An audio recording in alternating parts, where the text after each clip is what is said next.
in the love of liberty, in the fires of hope and prayer, with boundless faith in our destiny, we solemnly declare,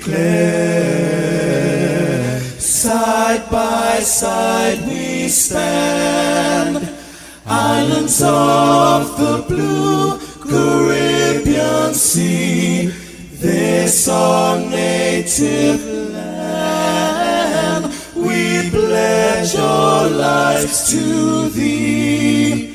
Here every creed and race find an equal place, and may God bless our nation. Here every creed and race find an equal place,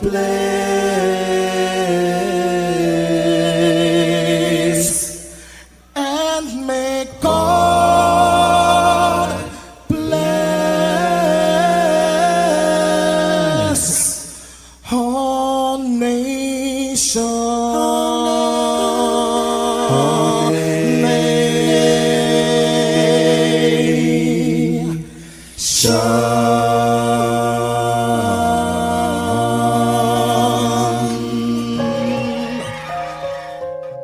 Heavenly Father, we come before you at the start of this new day, giving thanks for life, for health, and the opportunity to serve through this station. We ask for your divine presence to guide us in all we do. Bless this broadcast, that it may be a source of inspiration, joy, and unity to all who tune in. Whether near or far, may our words uplift, our music heal, and our message bring light to those who need it most. We pray for our listeners, wherever they may be. Grant them strength for the day ahead, peace in their hearts, and success in all they put their hands to. Cover those traveling with your protection, and those at home with your comfort and provision. Lord, may everything we do bring honor to you and be a blessing to others. Guide our steps, bless our efforts, and let this station be a vessel of positivity and hope. In your name we pray. Amen.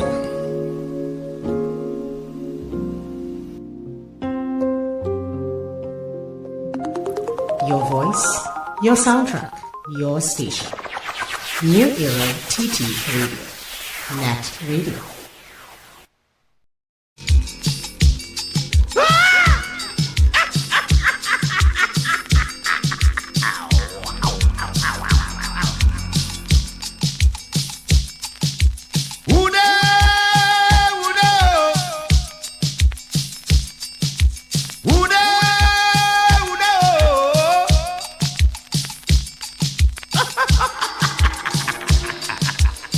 This is the story, ladies and gentlemen, about two lovely white women traveling all the way to Africa.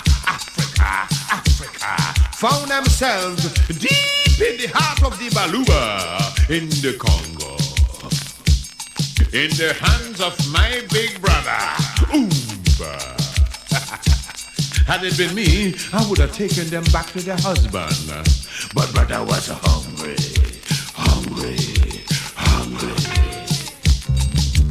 Two white women traveling through Africa. Find themselves in the hands of a cannibal headhunter. He cook up one and eat one raw. The taste so good, he wanted more.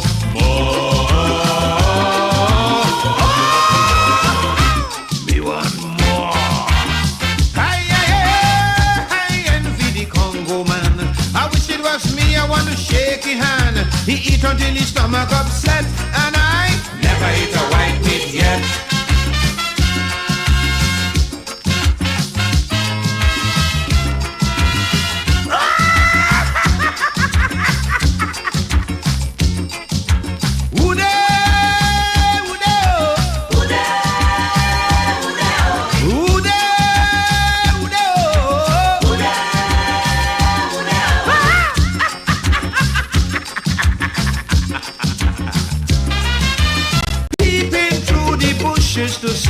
taking place. There I saw the Congo going to take a little taste. He opened the eye and he started to grin, rubbing the belly and he mumbling.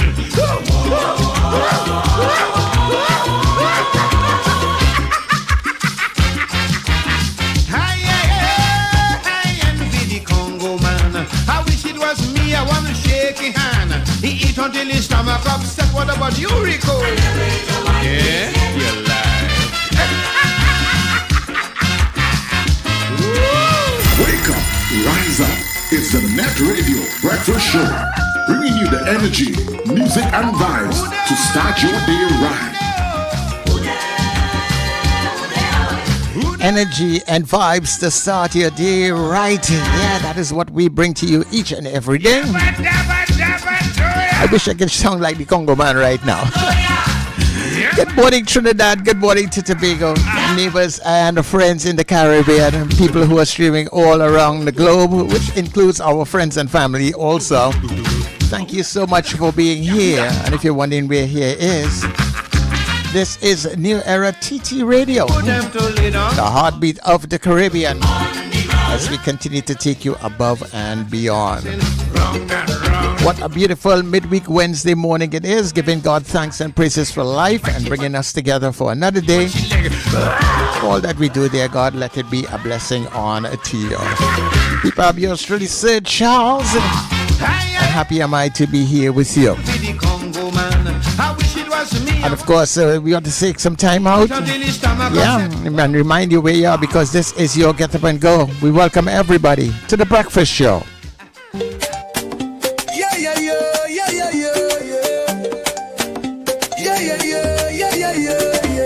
Wake up, it's a brand new dawn.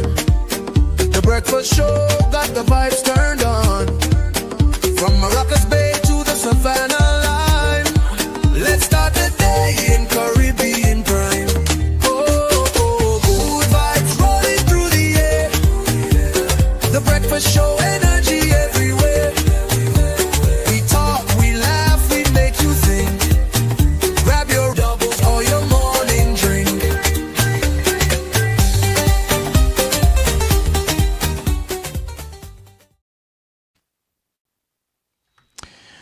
All right, we are here with you. I guess you have to put me on. Am I on? Yes, man. Good morning. Okay, everybody, good morning to you. And of course, welcome to the Breakfast Show as we're getting up with you this Wednesday morning. Happy are we to be in your esteemed company. And of course, let me say good morning to Wendell. Richard seems to be missing in action this morning for some reason, but we are here.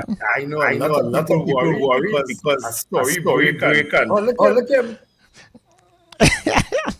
A story break there and a whole pile of people. Take out the echo. Oh, sorry. Yeah. A story break there and a whole pile of people sending me these messages whole afternoon, whole night, and whole morning.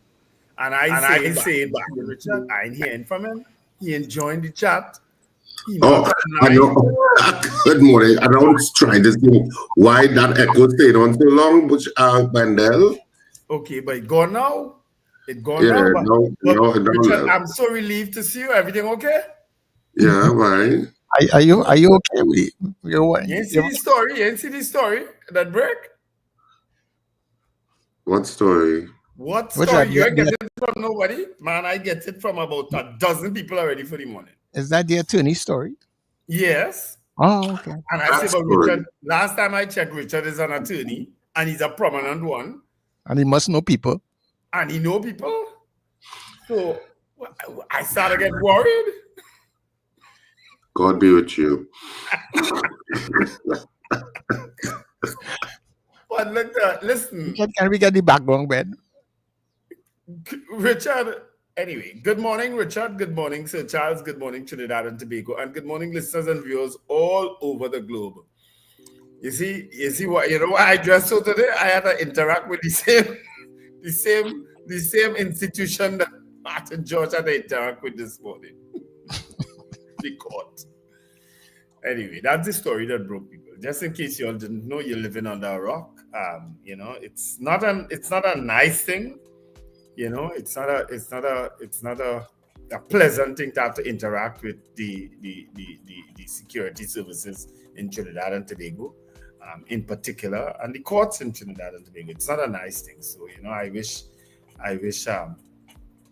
Mr. George all the best. I mean, it's public knowledge now. It's in today's papers that he has been arrested and charged for some offences of a sexual nature, sexual assault.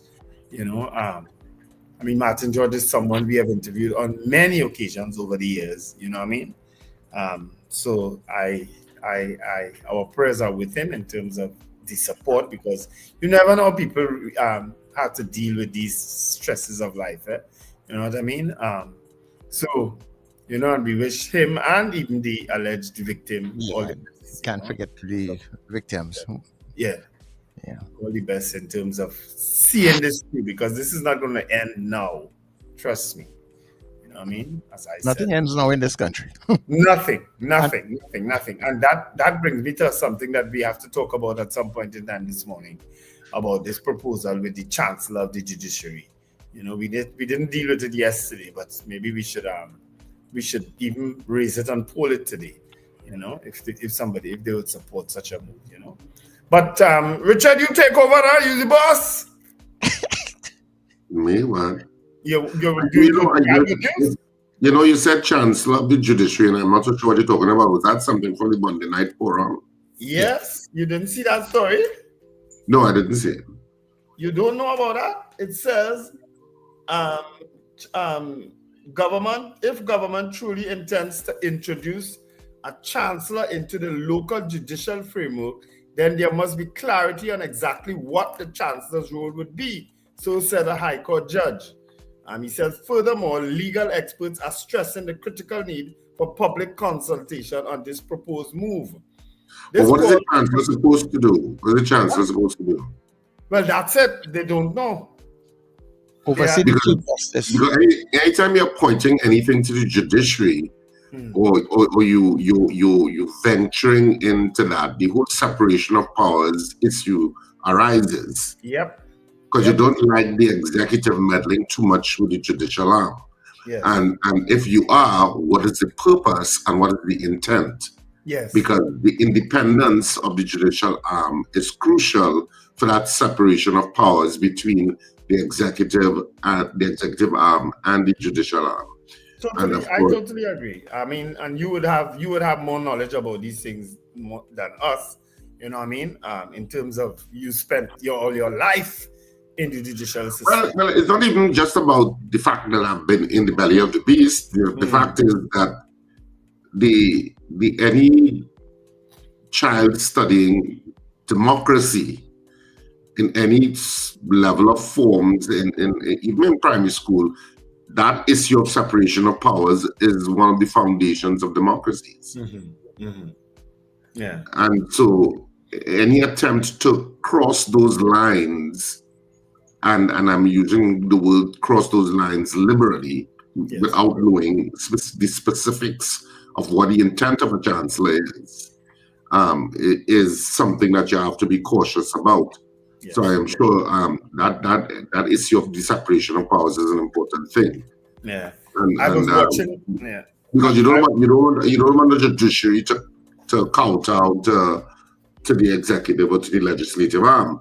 Yeah. That's not what the judiciary's business is. The judiciary is a check and balance. Yeah. Well, I hope it's an important check and balance to the issue of power. And certainly the power of the executive. So, very careful steps. Yeah, I just hope it's not another veiled slide into the Chief Justice himself. I just hope it's not that. You understand? Because we know he has come under pressure over the years. You understand? I just hope this is not another attempt at a veiled slide into him. You understand? I mean, they need to give much more information than just saying something on a platform. And certainly, do I trust the governments in this country? to meddle too much with the judiciary. No, I don't. Yeah. And that goes for any government. I don't care whether you're PNM or UNC. Yeah. I've always said that neither party deserves constitutional power. The power Yes, to change you have. the constitution. You have. I've always said that. I've always said that. I don't believe either party deserves having a constitutional majority. Well, I'll read a little more into the article when we get a chance, because we will do a poll on it today, because the Prime Minister she explained a few things, you know what I mean? So I could read that. I mean, if you want me to read it now, I can too. You know what I mean? Yeah, we didn't get might as well. Yeah, and as much as we in it, it says that's the High Court judge. This is the comment of the High Court judge, who didn't identify themselves. Right? Said the Prime Minister. Let me read from this part. The Prime Minister said that this new role aims to oversee the day-to-day logistics and running of the courts, thereby assisting the Chief Justice and boosting the efficiency of Trinidad and Tobago's judicial system. The High Court judge highlighted that different international models exist for such a position. For instance, in the United Kingdom, the Chancellor, which is the Lord Chancellor, is a cabinet member primarily focused on safeguarding judicial independence and managing judges' welfare. In stark contrast, Guyana's Chancellor acts as the effective head of the judiciary and president of the Court of Appeal, with the Chief Justice holding the most senior High Court position. One is not sure exactly at this stage what the intention is and how the functions of Chancellor are going to correlate with that of Chief Justice, the judge explained. Despite these ambiguities, the judge acknowledged the practical and proactive nature of the move, as the administrative efficiency of the judiciary leaves a lot to be desired. And part of the problem in relation to delays is as a result of administrative deficiencies, which are very evident. Prasad Bisesa had elaborated that under the proposed structure, the Chief Justice will remain in charge of the judiciary, with the Chancellor focusing on operational duties and daily management. This, she said, would free the Chief Justice to concentrate on managing legal cases and overseeing judges, magistrates, masters, and other judicial personnel. As current Chief Justice Ivor Archie is hindered from his core function of delivering judgments and monitoring judicial appointees. To me, the Chief Justice had to say that. Attorney General John Jeremy has reportedly instructed the Law Reform Commission, to examine the office of the Lord Chancellor, and their research note is under review. The Prime Minister indicated that this initiative is in its early stages, with hopes for drafted legislation by October and subsequent nationwide consultations. Well, at least they're saying that there's going to be consultation. So. Yeah. We'll be on it. We would be in on it at that point. Yes. But we didn't do our good news, Wendell. Yes, that's what I'm waiting on you for, boss.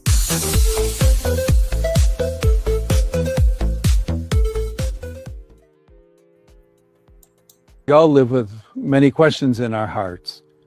St. Augustine speaks so often of our restless hearts and says, our hearts are restless until they rest in you, O God. That restlessness is not a bad thing, and we shouldn't look for ways to put out the fire, to eliminate or even numb ourselves to the tensions that we feel, the difficulties that we experience. We should rather get in touch with our own hearts and recognize that God can work in our lives, and through us, reach out to other people. And so I'd like to conclude this brief message to all of you with an invitation to be, indeed, the light of hope. Hope does not disappoint, St. Paul tells us in his letter to the Romans. When I see each and every one of you, when I see how people gather together to celebrate their faith, I discover myself how much hope there is in the world. In this Jubilee year of hope, Christ, who is our hope, indeed calls all of us to come together, that we might be that true living example, the light of hope in the world today. So I would like to invite all of you to take a moment to open up your own hearts to God, to God's love, to that peace which only the Lord can give us, to feel how deeply beautiful, how strong, how meaningful the love of God is in our lives, and to recognize that while we do nothing to earn God's love, God, in His own generosity, continues to pour out His love upon us. And as He gives us His love, He only asks us to be generous and to share what He has given us with others. May you indeed be blessed as you gather together for this celebration. May the Lord's love and peace come upon each and every one of you, upon your families, and may God bless all of you so that you might always be beacons of hope, sign of hope and peace throughout our world. And may the blessing of Almighty God, the Father, the Son, and the Holy Spirit come upon you and remain with you always. Amen. Amen. Amen. You see, all those psalms that you've been saying all week, they work. No, I'm not adverse to bringing religion into a show from time to time, especially messages that resonate regardless of faith. Yeah. Regardless You of know why? who you believe God to be. Mhm. Even though of course it's Pope Leo and I'm a Catholic, it's the message of hope and generosity of love, which translates into empathy and how you see other human beings, is an important message. Of The course. world is too quick to dismiss empathy. And you could see it from the US. You could see it kind of mirroring here sometimes in how our politicians talk, and you could see it on social media, where it's fashionable, or people think it's fashionable to be cruel and to say cruel things. Yeah, hurt people. You're absolutely right. You're spot on this morning. And you know what that kind of brought to mind? That situation in Texas. I mean, imagine a group of children go to a camping near a river, right? You're enjoying yourself, you're playing games, there are videos of them playing games and having fun. They would never have imagined what would come their way not too long after. And then they would be wiped from the face of this earth. Just like that. Yeah. They would never have imagined that. Nobody could ever have imagined anything like that. No equipment, nothing could have picked up and say that coming. And that's why I tell people, and which is why your message is so important, Richard. It's so much easier to be kind and to be good and to be pleasant to people. It takes so much effort to be cruel and to be wicked and to be insulting and disrespectful. It takes so much effort to do that. And you do that, and then the person is wiped from this face of this earth, or you wiped from this face of the earth. Just like that. Just like that. But you know what is important about the video that he played also is that you see, sometimes we all, from the time we hear certain things, we start to think religion, but there are universal messages coming through a lot of those things there. So even if you're not a religious person and you just believe in the universe coming together and principles of the universe, so all of those things can work to help you get in harmony, get in line with what the universe throws up, Yeah. Sometimes, as I say, this chat gets bitter. It gets bullish.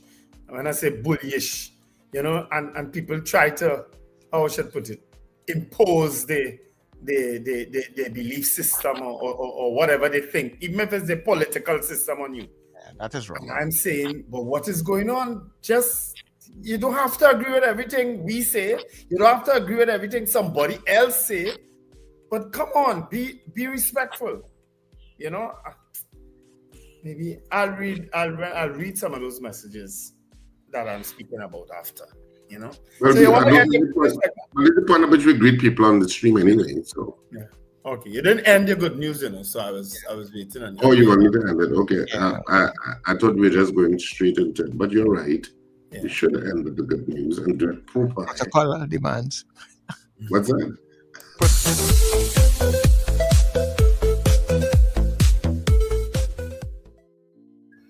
All right, so That was our good news. All right, so we can get the greeting people on the street, Bandel. yes, we can. Bless Ram Naresh says, and I want to tell this guy from the very beginning. I'm going to start with him. We appreciate you joining this show every day, whoever you are. We really do appreciate you, as we do appreciate everyone else. But sometimes you get to the point where you try to force your opinion on us and force how we should discuss things and how we should feel about certain things. And that's not good. That's not nice. It's not necessary all the time. We don't mind reading your opinions and so on. But when you insist that we must see things a certain way, we have a problem with that. At least I have a problem with that. Right? Anyway, that's the message from Ram Naresh. She came in first. Boy Bidesi from Debe. Good morning, everyone. Melissa from Shafle. Subhash Mangal from Woodland. Suzanne Jessup, good morning. She says, keep up the great work, gentlemen. Best Men Online Radio, you're number one. Thank you very much for that endorsement, Suzanne. DL says, good morning, gentlemen. Brennan Smith also from Goodwood. No, what am I saying? Goodwood? Goodwood, Tobago? Yes, Goodwood, yes. Slick Money Grip says, good morning. Marlon Motley from North Valsain says, Marlon's birthday was yesterday. So happy belated birthday, Marlon. Yes, his birthday was yesterday. I neglected to say it at the time yesterday. Oh my, happy belated birthday, Marlon. You share a birthday around this time. Today's Sparrow's birthday. It's also the birthday of Claudette Noel. Claudette Noel used to be at the Attorney General's office. I don't know where she is now. I wonder if she's still there. She might be.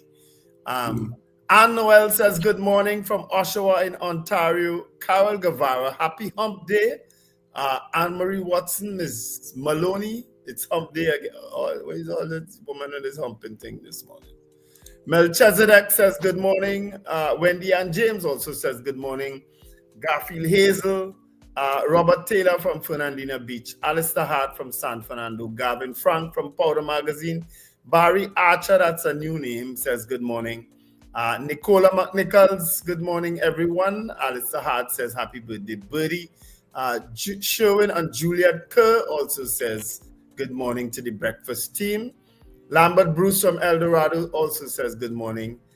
Carol Guevara wishes Sparrow 90th birthday today. 90.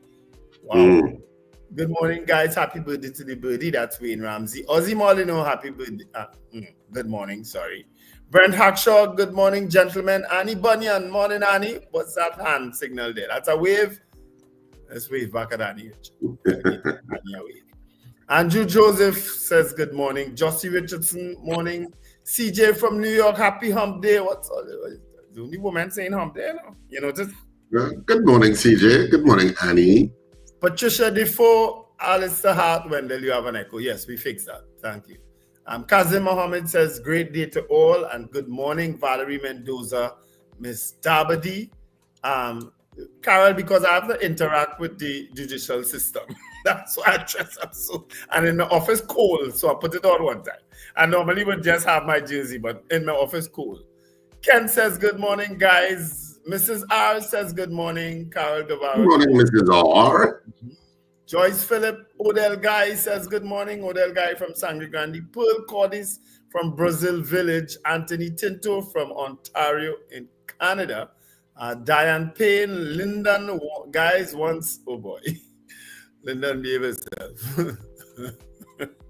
Lyndon say once a particular investigator in charge, he would be vindicated. Unseen Hands, Grand Rising. Unseen Hands? Mm-hmm. Okay. All right. And Andre Reno. Sorry, Sir Charles, you said something. That's a new person? Unseen Hands? Unseen Hands, yeah. Probably somebody just changed your name.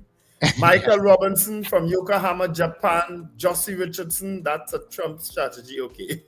Estelita Sampson, who is Miss Sampson from Vista Bella, says, good morning, guys.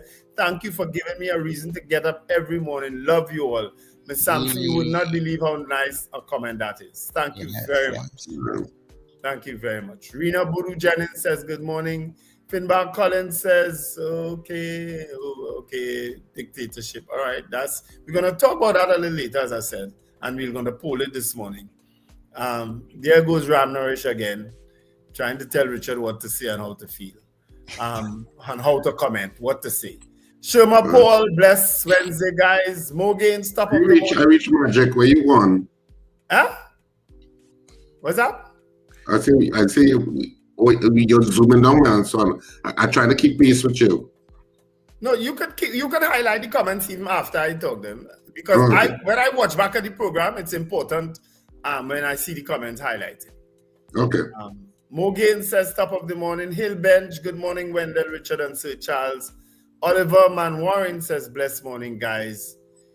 Donna Ramlo Chan, good morning, Sir Charles, Richard, and Wendell. Stellar Services, morning, guys. Well, we playing Sparrow whole week, Carol. You didn't realize that?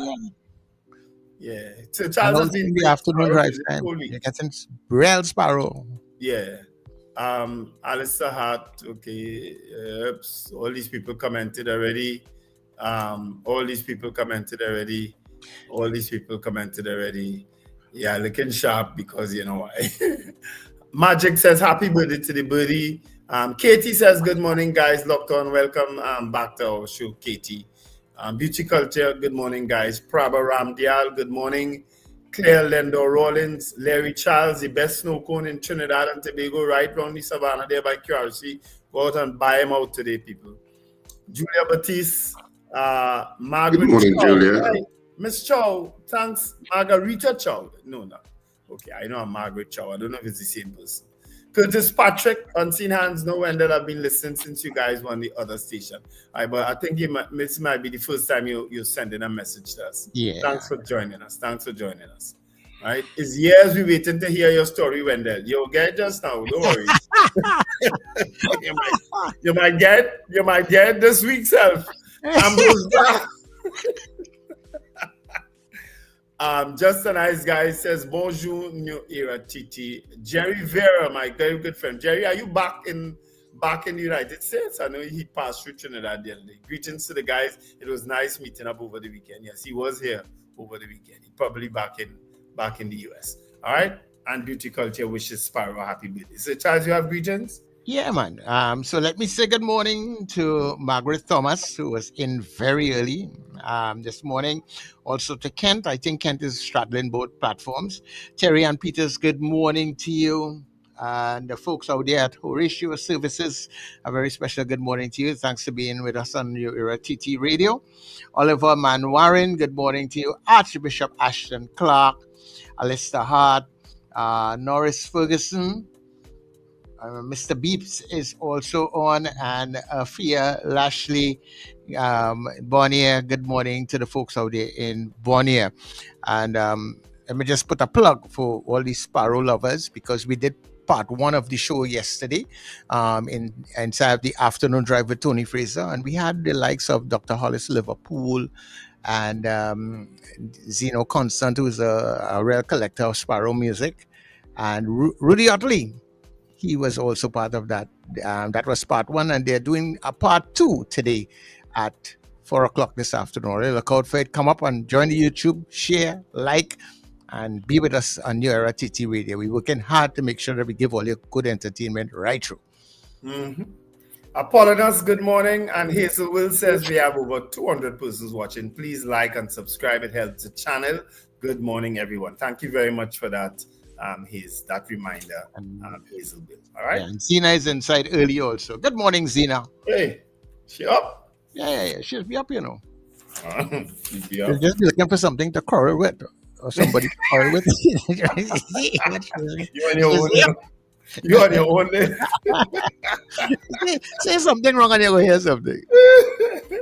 Zena, we love you. Of course we do. All right. I actually have a newspaper today. You know how long I haven't bought a newspaper? I went on the road in St. James and I bought a newspaper. When I came into St. James, not a vendor, I said, but what's going on here? Newspapers don't sell early again like long time.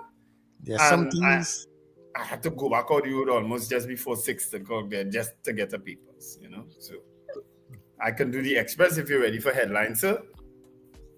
Well, it is a time ready for headlines, but if it's only one newspaper you bought? Yes, only one. I only buy one.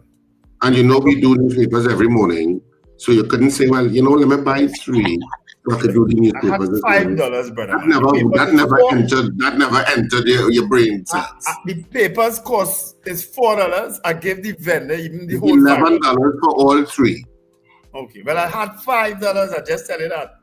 You could have I ain't no money. I still waited on money from a particular place. When I get you're from St. James, you're gonna say I'll bring back the $6 for you later. Damn people out there, St. James, you mad. I didn't see the guy I normally see though, but it was a strange guy selling today. Like he was, you know, people just stop to buy papers and then help out the papers, man. You understand? So that's what was going on in St. James today. You see, when they're giving all your hints of the story piece by piece, all they just have to put it together like a puzzle. It's more than one story I have to give, you know. But I promise them they're going to get it. Anyway. All right, well, let's do the headlines. You can start with the Express since you have it. I can do the Express today, of course. I'll do the newsday and so Charles will do the Guardian as usual. Yes, Kamala Persad-Bissessar is on the front page. She does look pretty on in these papers today. I don't know when this picture is from. It doesn't look like a recent picture. But she does look pretty. Widespread support for raising alcohol age limit to 21 and ganja to 25. PM explains rationale, give youth a fighting chance. Now, as I said, this doesn't bother me one way or the other, right? We polled this yesterday. Most of the people didn't agree with it. Simply because enforcement will be a big issue. It is an issue now. It will be a bigger issue then. Because now you had to look for a wider cross-section of people who may be running afoul of the law. That is going to be a nightmare to police. You understand? But if they want to do it, fine. Go right. It doesn't bother me. The one son I have under the age, he don't smoke and he don't drink. He barely even talk. A toast to Kamala. That's also the main headline in today's Express. Inside, Kamala saved youths from vice. Scarborough Hospital in emergency mode. Attorney held for sexually assaulting a junior, and I guess it's a junior attorney. So that's, and of course, you know it is by now. Psychiatrist backs PM's move to raise age for marijuana use, a step in the right direction. Analysts raising drinking age progressive. Plenty people agreeing with Ms. Persad-Bissessar all of a sudden. But Sober stresses trade boosts amid global shifts. That's Sean Sobers, the Minister of Foreign Affairs. Monilal wins appeal by Mirror writer. Now that is a bacchanal story, all right? And of course, the one that we'll be polling today, call for public input in PM's judiciary chancellor post. And in sports, Antonio's, well, this is not Antonio, this is not sports. Express doesn't do a sports page anymore. All right, Saddam sends warning to ex-CPEP contractors. Legal action will open a can of worms. Man's body found washed ashore. And of course, that's today's Express for you. All right, for the Newsday, I just go through some of the trending stories in the Newsday. Twitter tells THA majority of Tobago students not progressing. NGO enforce anti-noise law. Venezuelan 23 drowns in Barrapo Pond. Dead body washes up on Scarborough Beach. And Education Division, 30 Tobago students, 30 Tobago students to resit SEA. Homeland Security Minister meets with Jamaican counterpart, and court dismisses challenge against state seizure of monkey. Yeah. Wow. And Trinidad and Tobago nationals are paying extra US $250 for US visa. Yeah, I saw that yesterday. And directors appointed to boards for Heritage, Paria, and Guaracara. That's it.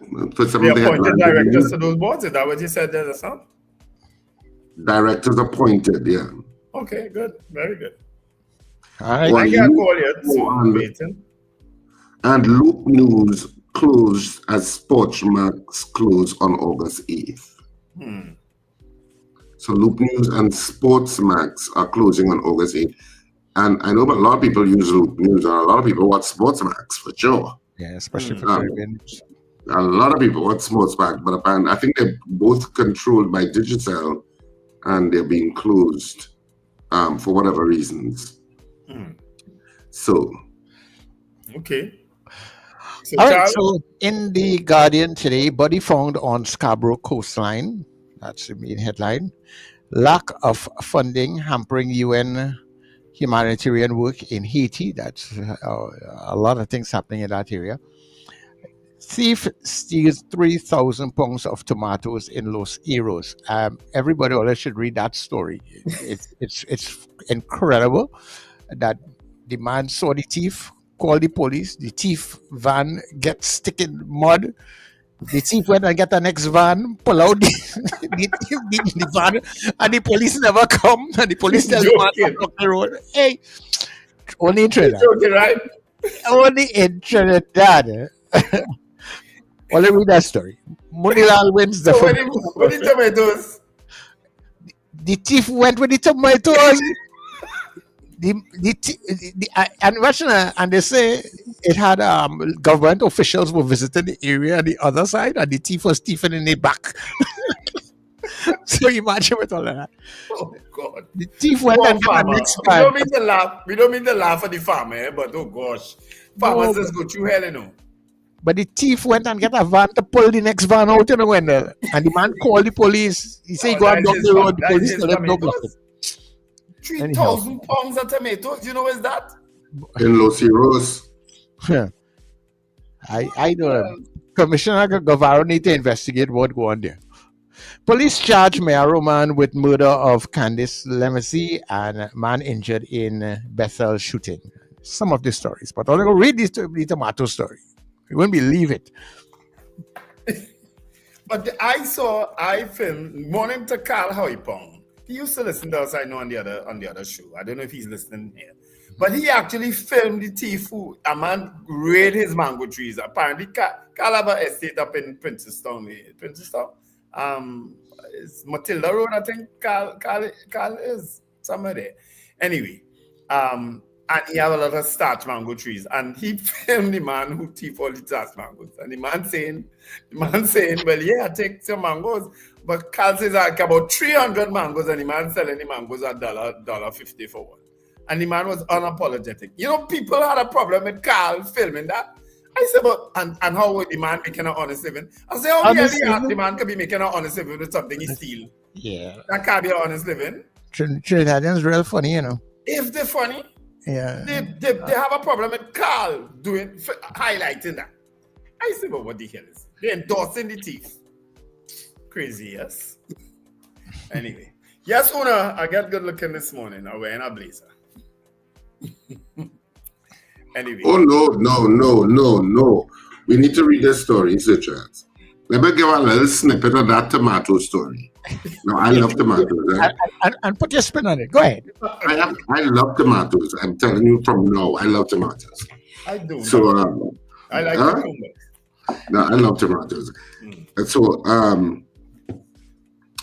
So amid ongoing destruction and hardship in the agricultural community of Los Iros, a farmer suffered further loss on Sunday when a thief stole 3,000 pounds of his tomatoes. President of the Sustainable Climate Resilience Initiative, Edward Moody, is urging the public to be on the lookout for the man he believes to try to sell the stolen produce.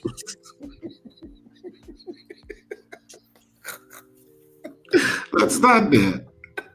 You stop at his side and he road to buy tomato. How the hell you know that is the man that's exactly that is stolen tomatoes? How are you going to know?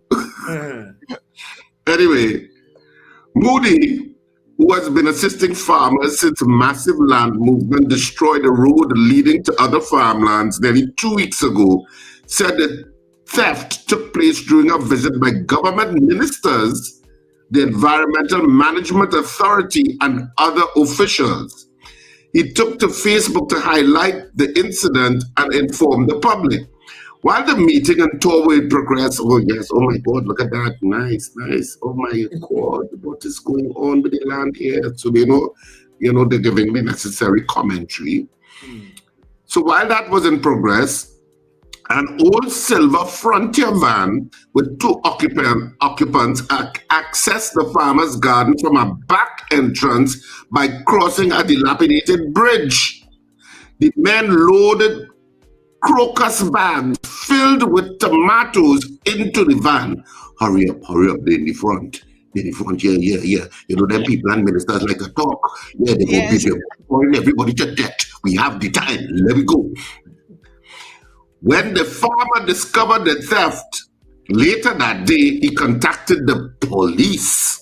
It's good, but there's a particular squad for that now?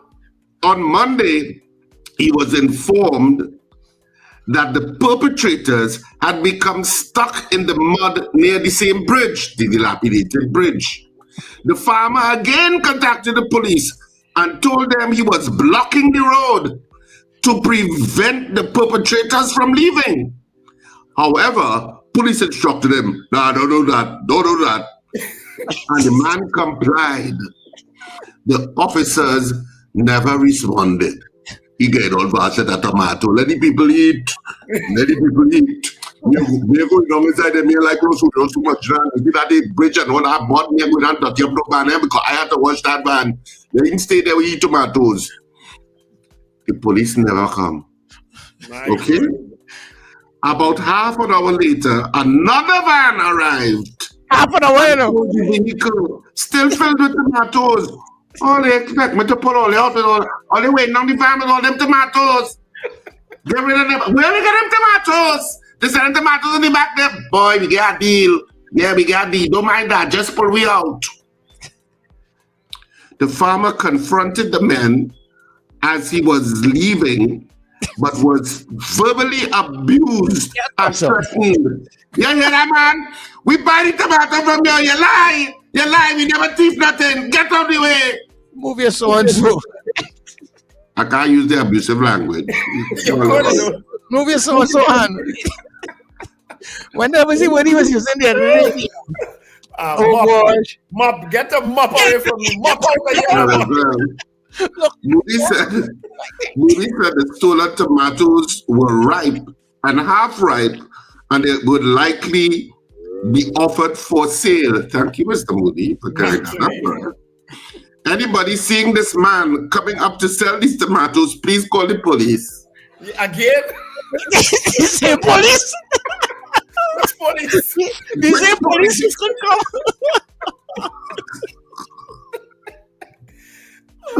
Oh my God.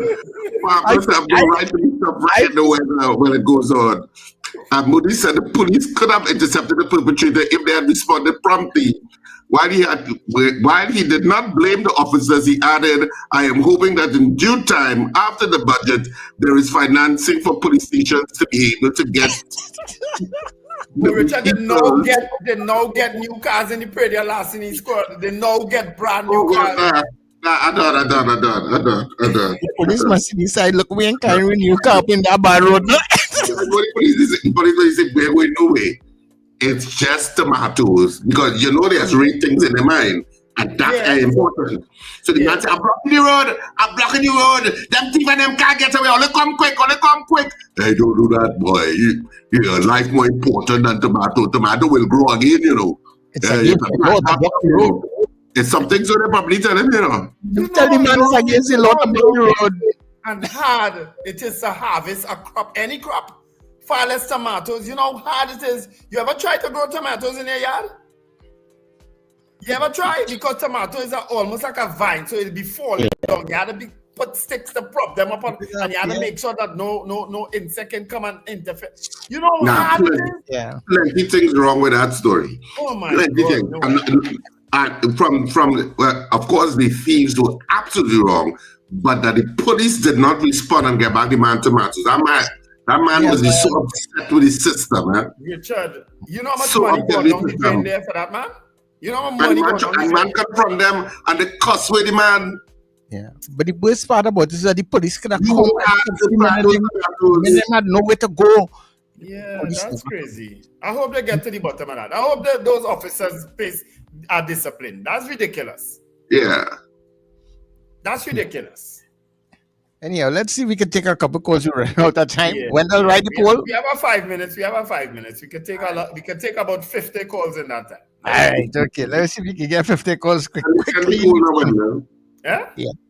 Oh, the poll. Okay. Right. So while Wendell works on the poll, good morning to you, caller. Good morning, gentlemen. I have some questions. I called in like Mr. Tunapuna this morning. Trinity this morning. I have some questions this morning, guys. I don't know if anybody can help me. I know, Richard, you're a learned guy. You know, you went to have a law degree and stuff like that, and when you have experience. Tell me something. With this new law that Kamala Prasad Bissessa has introduced, or is going to introduce, if I am over 18 and I get stopped in a roadblock with some marijuana that has been decriminalized, what is the course of action that the police has to do? We don't know yet. We don't know. And once you have the legal amount. Yes, I have the We legal don't know. This is something I brought up yesterday. Are we now going to dish out criminal offenses to young people who go contra those age limit laws? Because now you're making things more difficult for young people.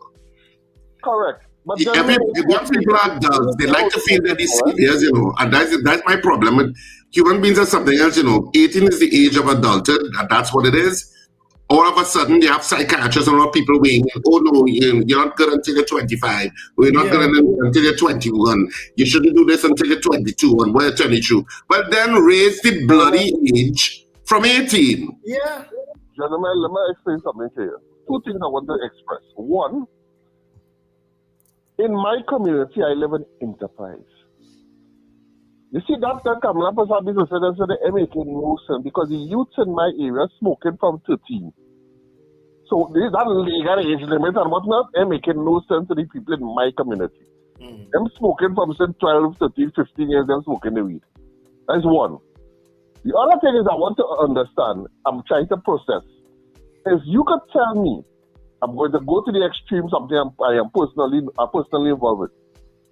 You could tell me, you could join the Trinidad and Tobago Defense Force. The government could see you trustworthy enough, train you and have you trustworthy enough to put a galley in your hand and tell you walk on the streets of Trinidad and Tobago. You could join the police service. The Trinidad and Tobago government could trust you to put a pistol in your hand, give you the authority to arrest people, charge people, stop people in roadblocks, do all this good stuff. Two organizations that the culture is drinking and alcohol consumption. But you could do that job. But the same government is now telling you, you ain't old enough to play with, you ain't old enough to play lotto, you're not old enough to go in a casino, and you're not mature enough to smoke a little weed if you choose to do that. That is a one step forward and 20 steps backward as far as I understand. Yep. All right. Thanks very much. That's exactly how Nazma Muller coined it. They be going backwards, regressing.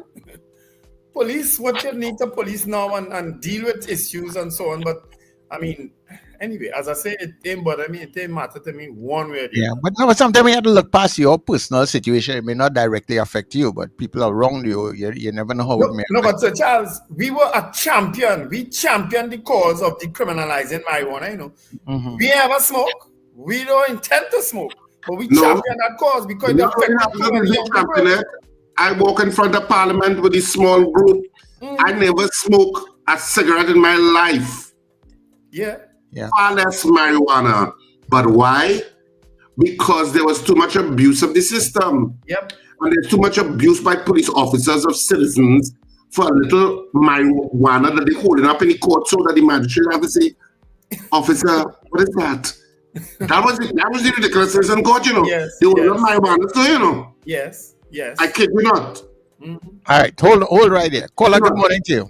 Yes, thank you for taking my call. Good morning to the breakfast. One of the best Morning. breakfast. I want to make two little points if I be allowed. I'll be fast. One is that incident with the young lady attending the prom, the graduation, and she used maybe an uncle or a family of the police who dropped her and thing. I think that should be a good news segment. I don't know why people calling and saying to take action against the police. I see that. I don't know why I see it. Well, I totally agree with you on that. I don't see what the big fuss is about. I don't know why they want to have the police discipline and want to throw under the bus and thing. I don't know why.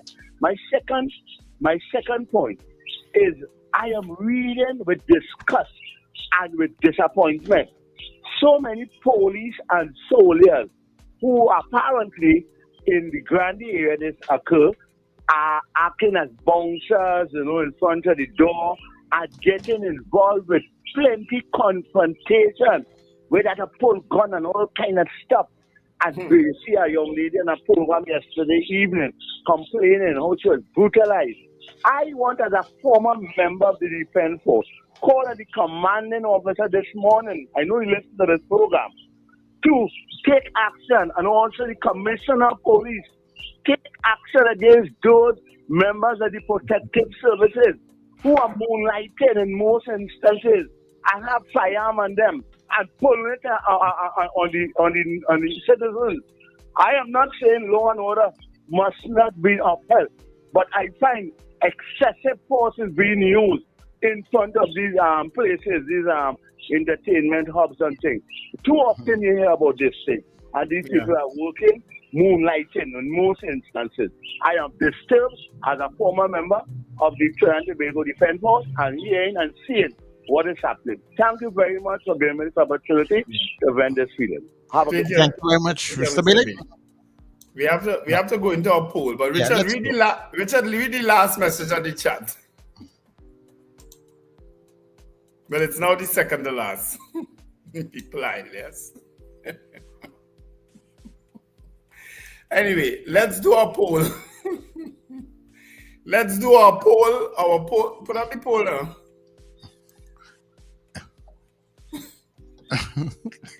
So on the poll today? Where the poll? I just had up the poll. All right. Do you support the initiative to appoint a chancellor of the judiciary? I would have read the story earlier on. It's in today's papers that the government is making moves to appoint a chancellor of the judiciary. Do you support that move? Okay. Yes or no? So we into poll time, people? Yeah. Poll so time. Your answer is either yes or no if you're calling, and you can send your votes or however you see the poll to our WhatsApp number as well as the chat. And don't forget to like and subscribe. I didn't see what the big issue was. I agree with that last caller. I didn't see what the big issue was with the uncle or whatever dropping the was it a girl? Yeah. I think it looked like a boy. Or was it a boy? I don't know. Dropping the young person to the graduation in the police car. I didn't see what the big deal was. Yeah. That was much ado about nothing. Yeah. That was much ado about nothing. There are plenty more things you can make noise about than that. Yep, I agree. I agree with Mr. Billy with that totally. You ready for your votes? Yep. Josie Richardson says no. Susan Jessup says yes. Kathy Ann Townsend, no. Trini Gets Fit, yes. Margaret Thomas, no. Slick Money Grip, no. Sherma Paul, no. Alistair Hart, no. DL, yes. Me laughing at stuff. Marlon Motley, no. Ram Naresh, yes. Kelcha Cambridge, no. Michael Robinson also says no. Melchizedek says no. All right. Do you agree? Do you support the initiative to appoint a chancellor of the judiciary? That's our poll. We have a 30 seconds left. We have Diane Payne saying no. Magic, no. Garfield Hazel, no. Steph, no. Kent, yes. Annie Bunyan, no. Right? So we'll take a break here and for our news, and when we come back, we'll finish the poll. We do have a guest coming in around 7:20, Mr. Nirad Tewarie of AMCHAM. He will be our guest in the next hour, right? So I will read from Beauty Culture when we come back.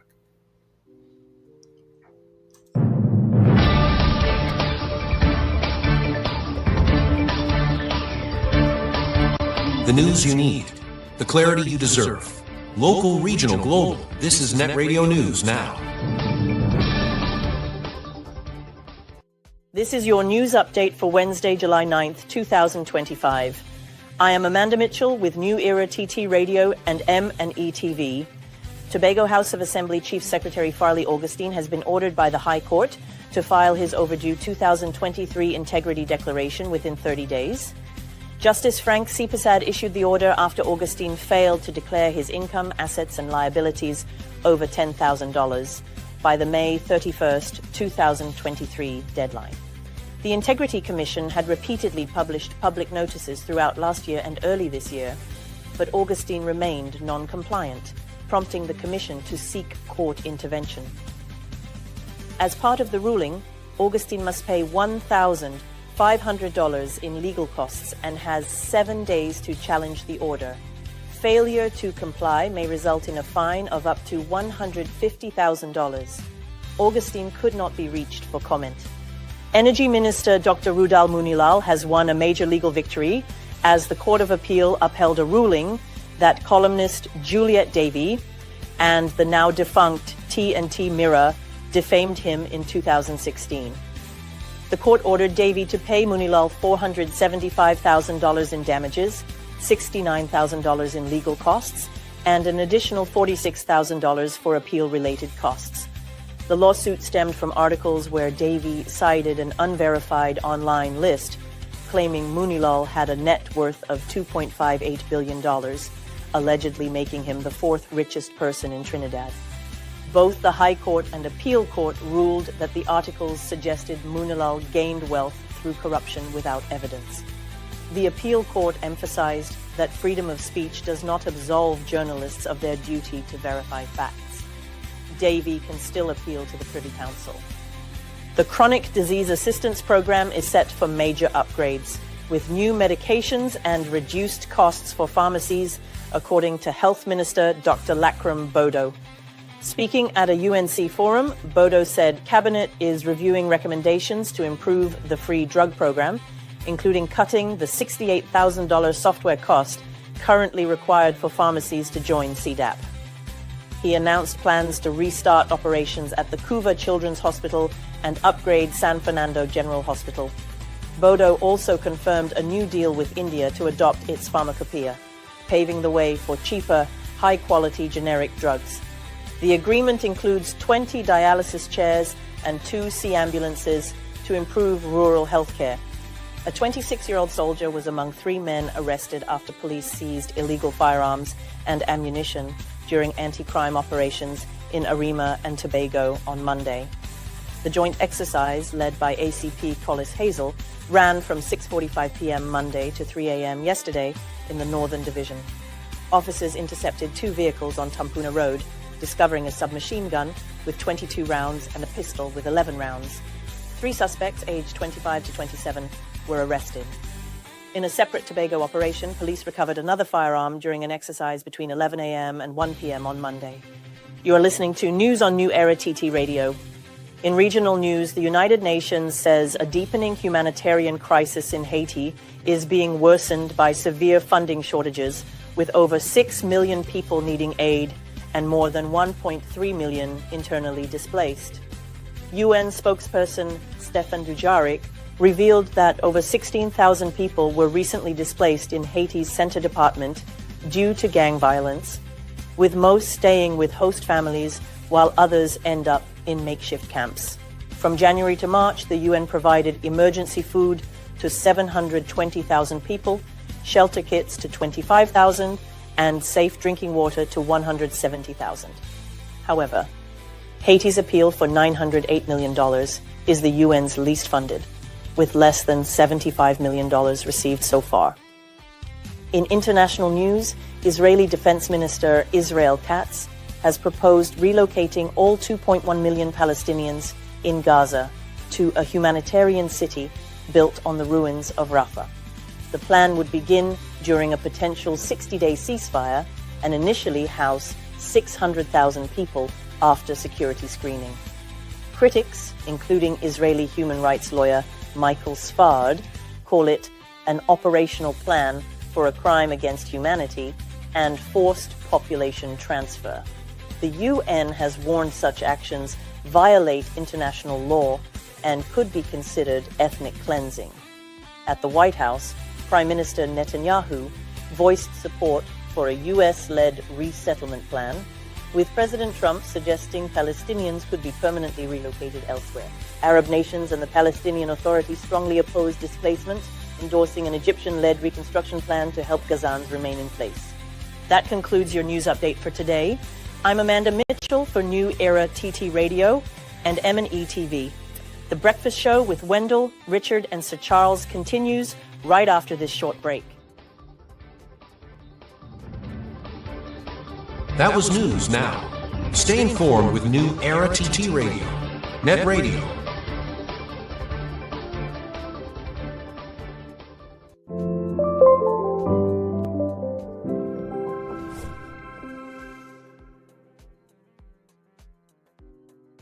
Sir Charles for the mid-morning mix and mingle, where good music, real talk, health, and family matters come together, and your voice is heard. Whether you're at work, on the go, or just taking a break, this is the perfect mix to keep you engaged, informed, and entertained. The mid-morning mix and mingle, weekdays, 9 a.m. to 12 noon on New Era TT Radio, Net Radio. Mornings just got better. You're locked into Net Radio Breakfast Show, fueling your day with the best music and real talk.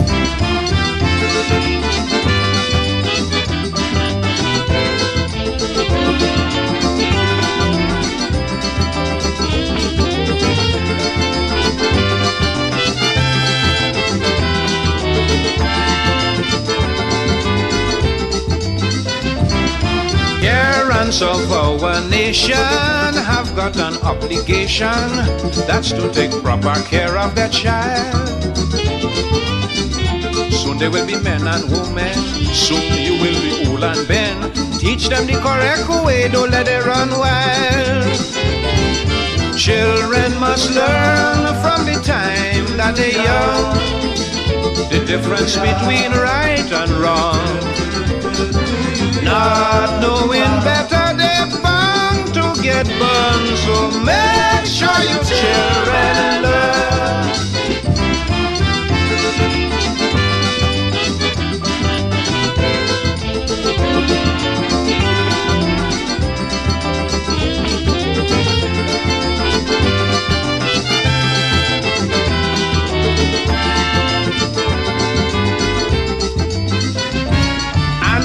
Happy start for children cannot bring a happy end. To come from a broken home is a curse. First an inferiority complex, too much emphasis on sex. Police, orphanage and jail only makes them worse. Children must grow in the light of true love, God's precious gift from above. Not knowing better, they're bound to get burned. So make sure your children learn. Morning vibes, fresh energy. This is the Net Radio Breakfast Show. Yes, it is the Net Radio, New Era TT Radio, taking you above and beyond. The heartbeat of the Caribbean. The music in the background there of the Mighty Sparrow as he celebrates his birthday today. And of course, we are celebrating the Mighty Sparrow all week here on New Era TT Radio. And of course, if you missed the part one of the Drive Time Exchange yesterday with Tony Fraser, Dr. Hollis Liverpool, Rudy Utley, and Zeno Constance, talking about the life and the music of the Mighty Sparrow. Well, guess what? Part 2 of that takes place today, just after the 4 o'clock news. So your next engagement on the YouTube stream will be between 4 and 6 p.m. today. But of course, we stream all day on NewEraTTRadio.com. New Era TT Radio. Put it in your browser, you're sure to find us, and you can stream with us all throughout the day. All right, so let's take a couple of messages and then we'll jump back inside of the breakfast show.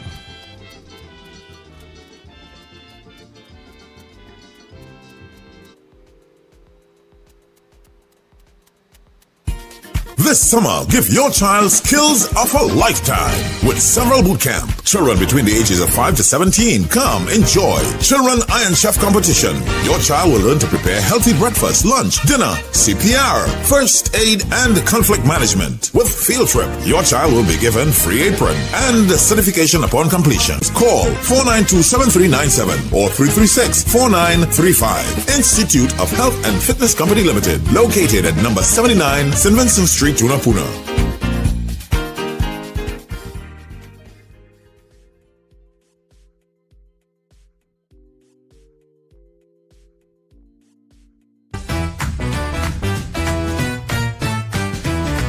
Advertise with us on New Era TT Radio, the fastest growing streaming platform for talk in Trinidad and Tobago.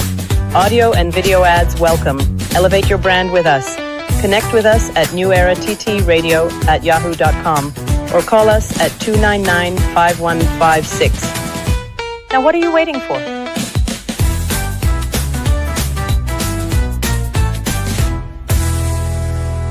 Looking for trusted, affordable security and property services?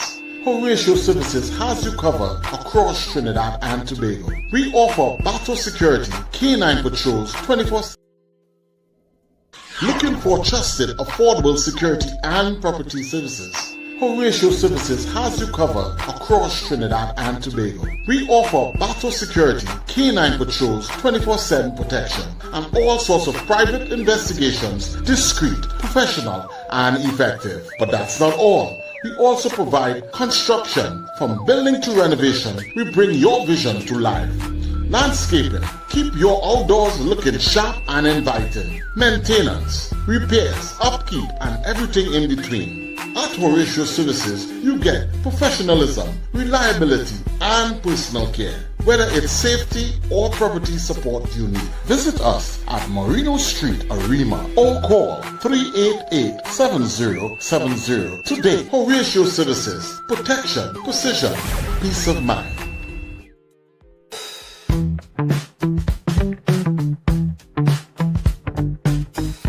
S&H Rumbox, 137 Western Main Road, St. James, for all your retail and wholesale needs for alcohol and non-alcoholic beverages.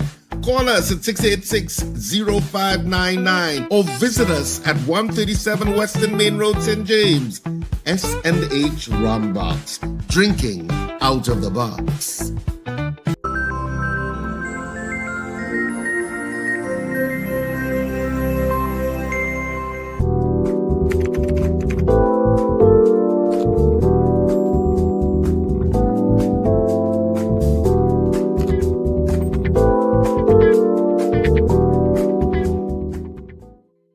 All right, so we are back on the breakfast show on this Wednesday morning, midweek. And of course, we're continuing with the votes for the morning poll this morning. And let me just get back. I'll just bring back up the poll so that people be aware of what the poll is. So there's the poll, the morning poll. Do you support the appointment of a chancellor of the judiciary? The initiative to appoint a chancellor of the judiciary. And of course, you can continue to vote on this poll as we head to closing off the poll on this morning. Yeah, we have roughly about 4 minutes, so we could take some more votes on the poll. But we could start back. Let me start back from Annie Bunyan says no. You ready? Annie Bunyan, no. I'm having my coffee. Oh, okay. Anne-Marie Watson, no. If you were in St. James, I'd invite you to Rituals, which is just a block away from me. Beauty Culture says no, that will be a political appointment. Cheryl Henry, no. Ricardo Jeffers, no. Ann Noel, no. Una Antoine. Okay. Apollonius, no. Brennan Smith, yes. Katie says no. Beauty Culture is asking what is a Chancellor of Judiciary. Well, and that's what I suspect it is. But we read earlier on what was the explanation given by the Prime Minister. Terence Road says yes. Michael Oliver says yes. Finbar Collins says absolutely no. These are not votes. Jason Samuel says yes. Andre is also asking what is the Chancellor supposed to do, and Rena Jennings says no. Well, let me just read. I mean, when Sir Charles is finished with his vote, I'll just quickly read what it is the article says the Chancellor is supposed to do, right? So Okay. Votes. So Pauline says yes. Sexy Red says yes. Sean says no. Afia Lashley says no. Horatio says no. Mr. Billy says yes. Long Islander says no. Maureen says no. And Archbishop Ashton Clark says no. And that's all that I have on the WhatsApp for today.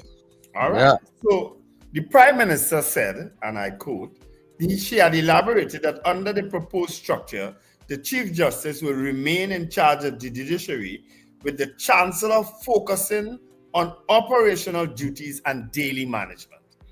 This, she said, would free the Chief Justice to concentrate on managing legal cases and overseeing judges, magistrates, masters, and other judicial personnel. Isn't that what the court administrator did when that Christian Morris Allen did? Yes. Good morning, Christian Morris Allen. Yes, that's what the court administrator does. Yeah. I know the judiciary has advocated for years by the Chief Justice and other Chief Justices for the issue of their own authority to manage their financial business, because I think it goes through the line ministry, which I believe is the Office of the Attorney General and Minister of Legal Affairs. I think that's their line ministry. Yeah, it is. In terms of getting funding, and so sometimes when they have to get stuff, they have to make that request through their respective line ministry. And I know Chief Justices have generally argued for the financial independence, so to speak, of the judiciary being able to manage the funds. That has never been done by the state, but maybe something the CJ wants. Maybe something he wants, because Larry Lala also weighed in. He agreed that the judiciary suffers from certain inefficiencies which have resulted in the service provided to the public not being what it should, citing instances of judges being very late on delivering judgments. He views the proposal for a chancellor to assist with administrative functions as nothing new, noting its apparent success in Guyana.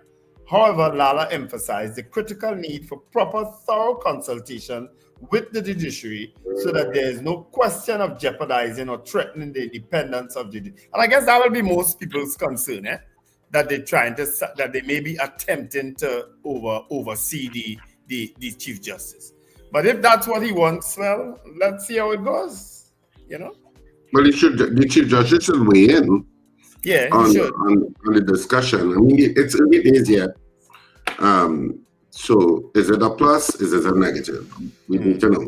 By the way, our poll this morning was, do you support the initiative to appoint a Chancellor of the Judiciary? We recognize it's early days yet, and this poll may come back up again when more information is forthcoming. But at this point, do you support the initiative to appoint a Chancellor of the Judiciary? We had 43 people voting on the poll this morning. Of the 43, 31 of you said no, you do not support the initiative at this point, and 12 of you said yes. So 31 said no, 12 said yes. The nays have it this morning. So that's it for our poll this morning. Do you support the initiative to appoint a Chancellor of the Judiciary? The majority of our voters said no. That's it. Done. That's it, people. The poll done. Count and crumpled. It's over. We are still awaiting our guests to join us. Yes. Mr. Nirad Tewarie from AMCHAM. So in the meantime, we could take some calls. I did send you all a series of voice notes between me and one of our fans, making a suggestion that we will take into consideration, because that's what we do on this breakfast show. We are there for you. That's why we're here. Anyway, open the line, Sir Charles. Take some calls by the time. Yeah, well, the lines are open. We are with The lines are open. people to call in now. So all who Lincoln, were calling Mr. before, Patrick, Zena, Miss Sampson, there you are. Miss Sampson, there you are. Virginia, Ron DeSantis. We know them, by heart. I was just informed by somebody in the know that the judiciary does have their own expenditure. They do. So, and this is somebody who would know, and they said that if they have if they're requesting stuff that needs cabinet approval, then the cabinet note would have to go through the line ministry. But they do have, then it would present it via that line minister to the cabinet. Mm-hmm. But they do have their own head of expenditure and stuff like that. And the court administrator, the court executive administrator, is the accounting officer. Right. Fantastic. That was the position Christian Morris had, I think. Yeah, she was the court administrator. Yes. All right, caller online. Caller, morning to you. Welcome. Good morning, Sir Charles. Good morning, Richard and Wendell. Good morning, Miss And Zena. yes, Wendell, I get up early, but it's just that Sir Charles doesn't have time to take calls again. You understand? That's not but so. I locked on and I listening. And Sir Charles, you have to get your tongue too, because your son are going to have to find somebody to quarrel with. Curling with all you. Well, you must give us some more time to make our contributions. What I did not vote this morning because I did not know if that was a discussion that was had with the Chief Justice. And I feel we have to hear the Chief Justice ask him for that, or they discuss it with him and he agree, and then I will say yes or no. But until such time, I'm not buying anything what those people say. I'm sorry. All right. And I'm very sorry to hear what happened to my family there in Baton George. I will have to hear more on that early and discuss that. We discussed that early. We raised it early this morning. I heard you, but you just by the way and like you hardly wanted to Well, we talk can't about really go into it, we remember.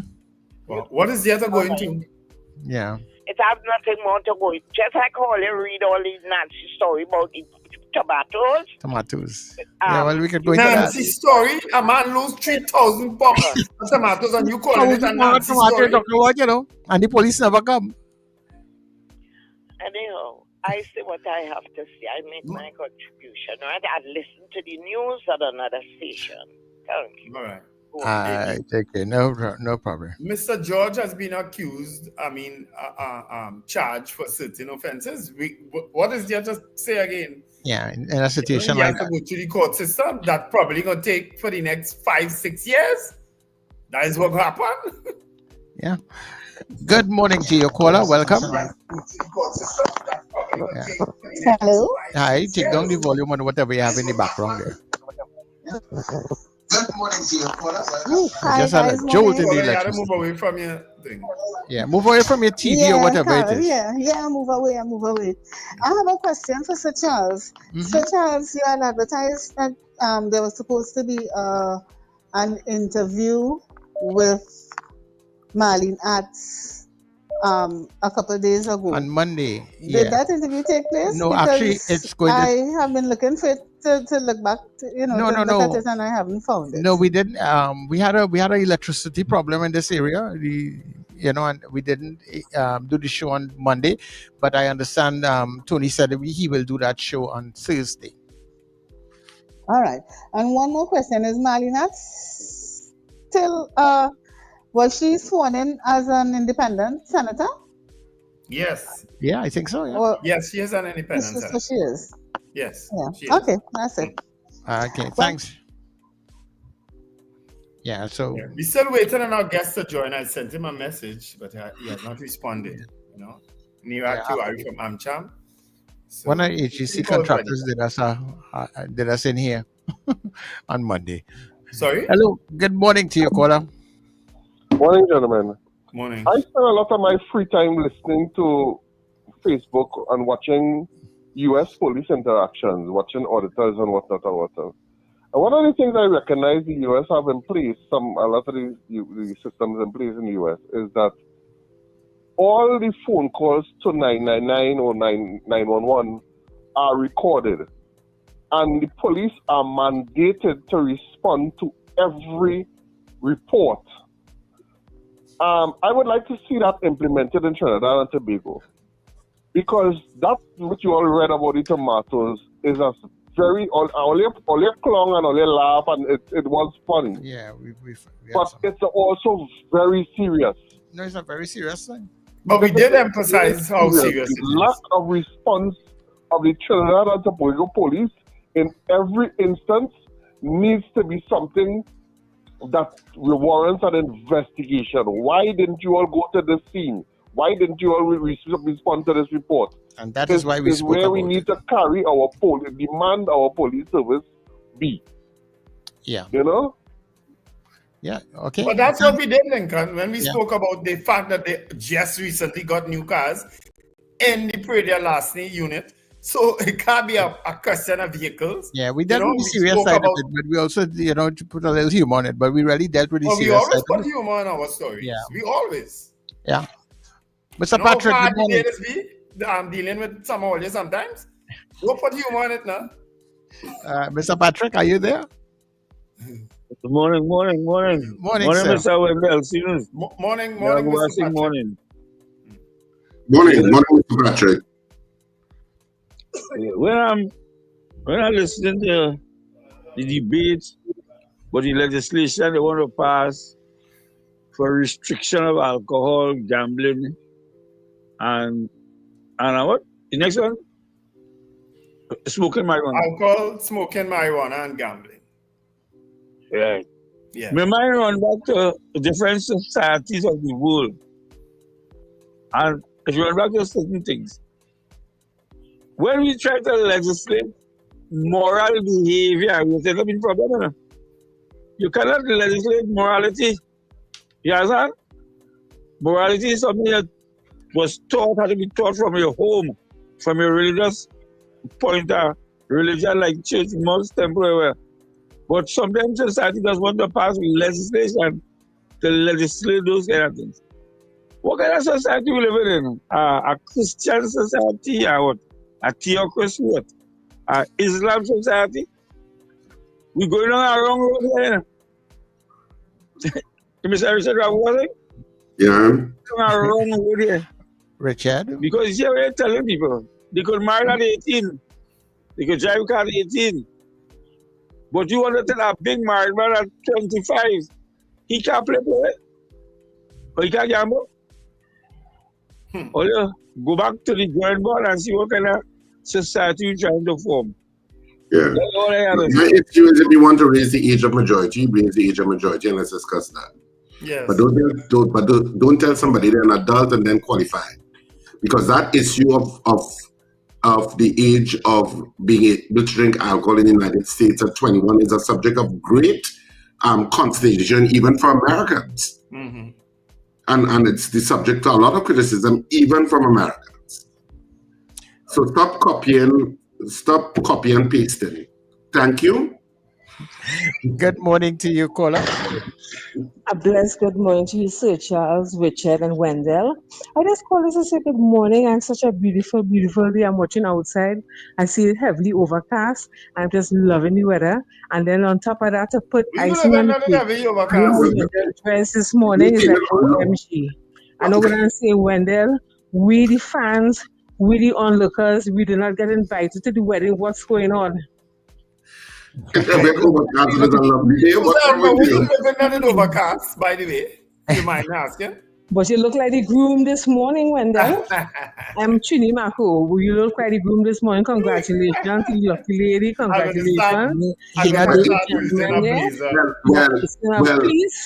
Well, caller, if it is that he was getting married again, he say anytime he go down that road to slap him hard, and I will be first in line. Let me tell you something. The third time around is be the best time around. No! I rebuke you, Susan Jessup. I rebuke you. You don't know. Get out of here. Before. Those are learning lessons. This one is the icing on the cake.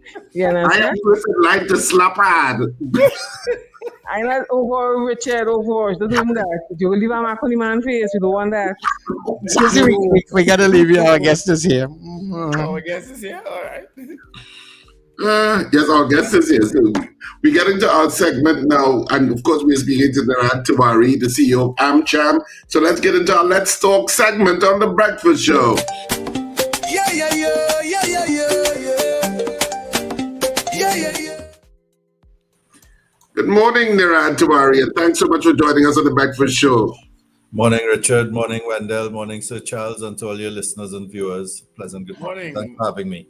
Morning, Mr. Tiwarie. Always good to chat with you. I mean, of course, you are the CEO of the American Chamber of Commerce of Trinidad and Tobago, so you have a sense of what's going on in the economy and stuff like that, and we always like to get that pulse from time to time. And I suppose that's where we can start, Nirad. The business community, there's been a change of government, there are all sorts of stuff happening geopolitically.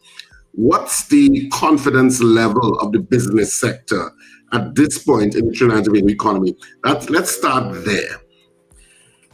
Well, we did a survey earlier in the year, at the start of the year, and confidence was mixed. It was a little low. I think everyone is concerned that the main driver of our economy, natural gas production, has been low. And therefore there's a knock-on effect of that generally. I think so far we're seeing, somewhat surprisingly, a small uptick in natural gas production for this year, whereas we expected a decline through 2027, small declines. So that will help. And of course, depending on what the new government does between now and the budget, and in particular, what they announce, what they discuss in the budget, would have a major impact on confidence going forward. What I can say is that all of the statements that I've heard so far, both publicly and in one-on-one meetings with ministers, speak to a greater appetite for public-private partnerships and enabling the private sector to play a bigger role in the economy. And I think that is a very good sign. And if we can get some of the digital transformation initiatives of government services done, and if we can fix some of the things that we all know need to be fixed to make the environment more attractive, more easier to do business, easier to open businesses of all sizes and so on, that would be helpful. So I'd say confidence is mixed in a sentence. It makes it it's an important barometer because it kind of feeds into investment, how much businesses are willing to invest, and businesses investing, of course, translates into jobs, etc., etc. So it's an important barometer in how businesses see the economy of Trinidad and Tobago. Yeah. So I think we're still very much in a position of transition, right? I mean, you had three important boards announced just yesterday. That is the boards around the companies that make up the former Petrotrin. So it's too early to tell exactly how things will go, and things are still settling, because the government is still the biggest employer and spender in the economy. And so until the government is sort of operating fully, it's difficult to say what's happening in the economy in totality, Yeah. I know a big concern that always is with businesses, at least in the recent past, or as in future, in recent past, and by recent past, I mean, let me be liberal, that means years, is the issue of foreign exchange. And it continues to be a problem. Is there any optimism that this problem can be resolved? Well, so, we have a view on that, right? So it's a very, very complex problem. We are not comfortable with a lot of the discussion that is happening around foreign exchange because the discussion seems to be around managing demand as opposed to diagnosing that we have a supply problem. So a lot of the discussion around foreign exchange is about who gets what, who gets it, and how is that allocated, or what is the role of the government in deciding who gets it. And so long as you're doing that, it's almost like saying you go to the doctor and you have a fever, and all we want to do is treat the heat. We don't want to treat what's causing the fever inside the body, right? We have to treat what's causing the fever inside the body. We have to treat the generation of foreign exchange. Now, again, in the discussions we've had so far with some government ministers, the Minister of Planning and Economic Affairs and Development, in particular the Minister of Trade, they are talking about how do we increase business activity that would lead to foreign exchange generation, right? And I think that's where we have to focus. But as a society, we have to change the conversation a little bit to continue pushing the government and the legislators to enable greater foreign exchange earnings outside of windfalls we might get if there's a price spike in petrochemicals and in LNG, or if we are able to increase production. And of course, recently there was also more good news, a little good news. Touchstone has found more oil, so that's good as well. I think, if I'm not mistaken, Mr. Tiwarie, Mr. Maharaj, that's the Minister of Trade, mentioned some revolutionary issue that he had. I can't remember the exact word that will change around and assist with what you just raised there within the next 5 years. I don't know if you want to elaborate on that. I'm not sure what you're talking about specifically. When I was trying to find it, but I was hoping that you might have been able to help, because he had made this statement, I think, just last week in Parliament, in terms of a new type of business. Anyway, but what do you, in terms of the central bank governor, how do you think that the government would have handled that situation? Well, I mean, I think that we always need to be very careful around the preservation of institutions, right? And what happened in the change of the central bank governor is a repeat of what happened 9 years ago or thereabouts. Yeah. And so once we let the genie out of the bottle, it's hard to put it back. In an ideal world, you would have a more harmonious relationship between major institutions and the government, and it seems like that's that is the intent. There is a lot of there's a gray area in terms of the independence of the central bank and the Ministry of Finance and by extension the government, in that the central bank is supposed to follow the monetary policy of the government. So we'll see. I want to be very careful because that matter might now also be sub judice. So I want to be very careful. But what we always say is that institutions matter, and they matter in the rule of law. This is not to cast any aspersions either on the action or the current governor. I mean, Governor Hawaii is someone we would have interacted with, most of us at AMCHAM, either in his capacity as CEO of First Citizens or as Minister of Finance, and in whom we have a lot of confidence. So, we're optimistic that this will settle and will continue to preserve the integrity of institutions. Right. So the statement the trade minister had made, Satya Kema Maharaj, says he is committed to removing the barriers facing entrepreneurs by improving access to funding, creating stronger support systems for startups, and making it easier to do business across the country. Because he says, and I quote, the next generation, the next great global brand can come from right here, from you. Let's build a future where bold ideas are embraced, no ignored. Now, I would imagine that the main ministry that your organization would communicate with, would interact with, would be, in fact, that the Ministry of Trade? Yeah, I get, that's fair to say. Right. So we support all of that, but that's also, I mean, that's not a policy shift per se from government to government, right? Yeah. The last Minister of Trade was actively trying to do that, and as well, and they had supported, for example, the Scale Up program that UTC was administering effectively around that. I think what one small difference or significant difference is that, of course, Minister Maharaj would have built a global brand himself in Sasha and is very familiar with some of the barriers to growth, as well as some of the strategies to overcome those barriers and grow.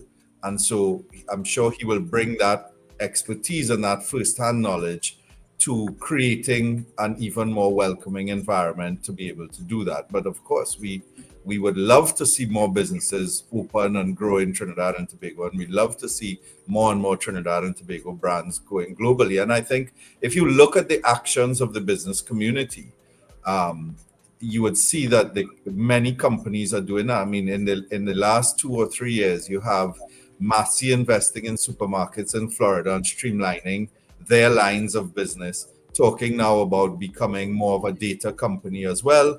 You have Answer investing outside, both in clean energy, in bleach tech in the US, in a brewery and the like. So they are definitely going global in their outlook as well. You have even PPGPL, the subsidiary of the NGC Group right now, investing in facilities in the US. I think they've invested in 2 already. And so you're seeing the mindset is that we understand more and more that we have in some ways outgrown this market, and we need to look outside, even as we look at the high growth markets and high potential markets within the CARICOM, such as Guyana. All right. You have any thoughts on the latest proposals? And I mean, this may be out of AMCHAM's purview, but I'm sure you have your personal thoughts in terms of what we've been discussing over the last couple of days, the age limit restrictions and so on alcohol, on marijuana use, and on gambling. Because and I'll tell you why I asked that question. Because the fact that you can do those things now from age 18, and people are involved in these activities, it brings us a sort of syntax. I think that's the word they use, more to the government. When you now raise that age, it means that the government income may actually suffer. That's my simple thought about it. Yeah, I would like to if I may, I would like to link that discussion more to the calypso, the Sparrow calypso that Sir Charles was playing at the start of this segment, right? And that is around really what kind of society do we want to create and how do we create it? I think that there's a lot more that we need to do to build the systems that lead us to the outcomes we want. And so we need to identify better and articulate more often and more clearly the priorities that we have. So for example, I think a very simple and clear statement that I don't think anyone would disagree with is, if you work the equivalent of a full week's work, a full month's work, right? 40 hours a week or thereabouts, for a month, and you do that consistently, you should not be in a position where you are barely getting by. And I think that if we start from that premise, then we say, what does that mean? What does that mean for food and nutrition? What does that mean for housing? What does that mean for childcare, for example? And then we can have different kinds of discussions. When we look at what's happening with school violence, do we take a punitive approach or do we take a restorative approach? Now, the restorative approach, some people say, oh, that is, people being woke and not being sensitive to the reality. There must be a level of enforcement even on a restorative approach. So it's similar to a restorative approach to prisoner to reformation of prisoners.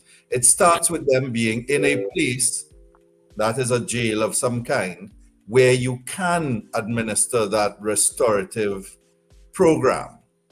So yes, you need to look at how do you protect those kids, and again going back to school violence, how do you protect those kids who would be affected by violent, aggressive behavior, but how do we treat with the kids who are displaying this and understand why, again treating the cause and not just the symptoms, so that we can have the kind of society we can help and support as many citizens as we can, or as many people who reside here as we can, to create overall that kind of society that we have. And if we do those kinds of things, I don't know how much we would need to enforce and raise age limits and the like.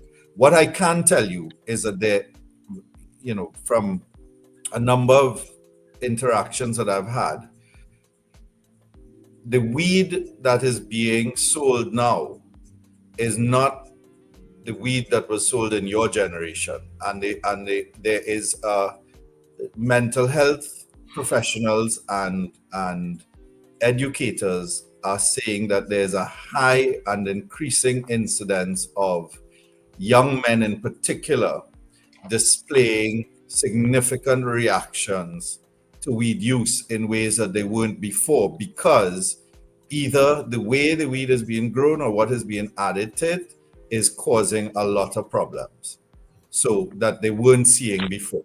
And so I think that is something that we need to address. But generally, whether the age limit is 25 or 18, enforcement is always the key. But you may have inadvertently made a link just now, and I don't know if the data is suggesting that the behavior of school children linked to the early use of marijuana and alcohol. That is a factor from what I'm hearing from mental health professionals, yes. Yeah, but I think that whole issue of school violence, school violence has always existed. I think it's just more broadcast now because of technology. But school fights existed since Zena was a little girl. And so the issue then is, how do we deal with conflict resolution? And how much is that part of our primary school education? How much is the social construct taught in schools in terms of, if you're on a bus and an old lady comes in, give up your seat? How much are those things reinforced as part of our social behavior in the school system? I'm not so sure that it is being reinforced. And the whole issue of conflict management has to be something of how we see the society and how we want the society to be, has to be something that starts off in primary school or in kindergarten and be a cohesive whole as you go through to the secondary school system. But do we pay attention to those things? So when we don't, and Trinidad and Tobago can be a very violent society. We see fights and all manner of conflicts playing out with adults, not children, on any given day on Facebook and social media, which children can have access to. We see how people deal with conflict, even at the political level. Even at the political level, how they deal with conflict and how they speak with each other. So if we're trying to reset the society in a particular way, there's a responsibility that goes beyond the school children. Yeah, agreed. And we each have to take some responsibility for that, right? In whatever way we can. I mean, how many of us, even if it's a short walk in the city or wherever we live, say good morning as we pass somebody? So it's what my children, sometimes think. But I live in Kunupia. I live in I guess here is still considered somewhat rural. And when I can, someone who's waiting for a drop, you just pick them up and drop them. It costs you nothing. And that kind of thing, like what is our role in building this society and teaching that to others, not by what we say, but what we do. I think that's really important. But conflict resolution is critical, not for the society, but it also matters in business, right? You see employees, for example, when you're trying to have a developmental conversation and people take it very personally and want to walk off the job and whatever, it causes turnover for the business, but it also causes people who could do well in work just quit and move on and damage their own earning and development capacity because of they were disrespected or ego, as opposed to being able to have a conversation that is difficult but can lead to growth, rather than seeing it as simply somebody coming down on them or disrespecting them or whatever. And managers also have to learn more and more about how you have those conversations, in what context and in what setting. I mean, you can't be insulting people in front of their peers, for example, coming down on them. You have to know how to handle those things. And that's part of the learning that all leaders should be going throughout their careers. Mr. Tewarie, before I know the time is going to just shoot up. I just like to ask a question. It's a kind of two-part question, because I see that the Minister of Labour is talking, and the government is talking about a living wage compared to a minimum wage. And I'm wondering, for businesses, I mean, it may sound good, but I'm wondering from a business point of view, how practical is that, as far as how business will be able to respond? Will businesses, if more burden is placed on them, they may have to send home people? So it may work well in one area, but it may work against in the other area. How is the chambers viewing this living wage? Yeah. So for me, I recently did a course on something called narrative economics, and this topic was discussed. This is a centuries old discussion that comes back up from time to time, right? So we need to define what that means. For me, I support the concept, and you would have heard that when I said if you're working 40 hours a week, you shouldn't be struggling financially at the end of that period, right? I support the concept. The application is always where things fall down. I do not believe, and the economic data over time shows very clearly that you cannot have what some people refer to as wage-led growth, because then what you have is a price spiral, right? So if you try to predicate, or you try to create growth by simply paying more, all that means is that the price of goods and services inevitably go up, and you can never match that cycle. You will end up in a period of either high or hyperinflation. So a living wage, to me, would mean that the services that you need, whether they be healthcare, childcare, education, transportation, etc., are affordable in the context of what would be a wage that can be supported in the current context of the economy. Now, defining that and getting to that ideal point is going to be very difficult and will always be a source of contention. But that is, to me, the context in which we need to to look at it. So a living wage should be a wage ultimately that allows one to improve their economic well-being, their economic freedom, that is to be able to make choices to move in the economy and move upward, provided that they are participating in the economy provided that they are participating in the economy in a productive way. Yeah. Are you going to take some calls, Nirad? Sure. So we can open up our lines at this point, 281-1315, 281-1315, and you can get interactive with the conversation. I put on the ticker tape so you can see the number below. So 281-1315, you can get interactive with the discussion this morning with Nirad Tewarie, the CEO of AMCHAM.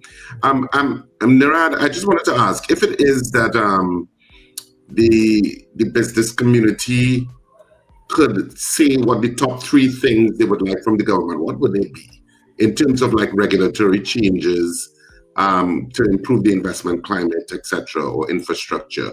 What would those top 3 things be?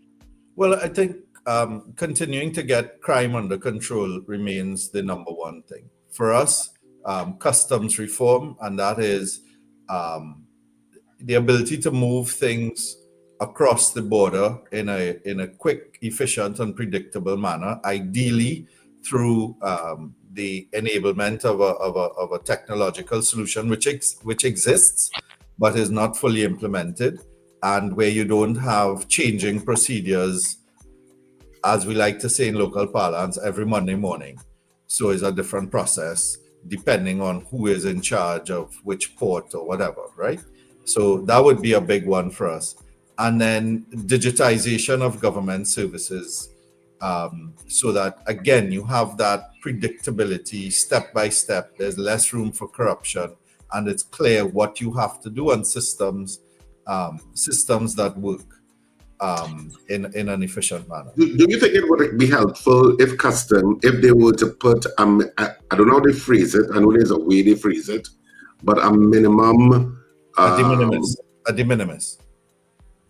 De minimis? Is that what it is? A de minimis amount in terms of that can come in duty-free. In other words, that if it is anything 500 US, you don't have the customs doesn't have to check it. It just comes in quickly. And the term is de minimis.